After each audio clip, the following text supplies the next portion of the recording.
So ngayon ay August 11 at ito sobrang taas ang high tide dito sa amin sa Haguni, Bulacan, 4.9.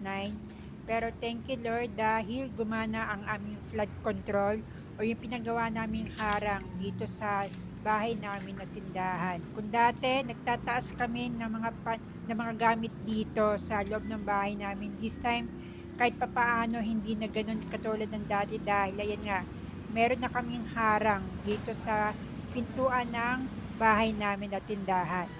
So ayan siya, bahaman sa bakuran namin pero at least this time ay kontrolado na at salamat na lang meron kaming water pump at may kuryente pa naman. At ito pagpasok ko ng tindahan namin, dati nagtataas kami ng mga paninda dito. This time hindi na masyado dahil nga meron na kaming harang dito sa tindahan namin. So meron ng harang dito mismo sa harapan ng tindahan namin. Tapos may harang din sa harapan ng tindahan. So, doble-doble dito yung flood control. Kaya salamat kay Amigo dahil kahit kinagat siya ng aso namin ay natapos naman niya yung paggawain namin. So, ayan, gumagana yung flood control namin dito at makikita nyo na sobrang taas na ng baha dito. Ayan, makikita nyo na merong bangka sa kabilang baryo. Ganyan katindi yung lalim ng baha dito dahil lang po yan sa high tide. At ayan, shoutout din sa iyo kuya. So, ayan po sila, naglalakad na po.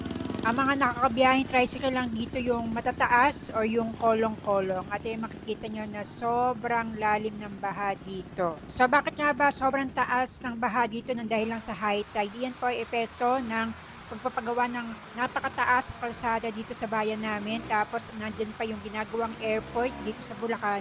Tapos, yung pinakamatindi po na sana ay meron kaming flood control. Kaya lang, ninakaw ng mga buwaya, ng mga walang hiya, ng mga kababayan pa namin ang pondo para sana sa pagpapagawa ng flood control. At ayun makikita nyo na lumakas pa yung ulan, kaya mas lalo kaming nalulubog sa baha.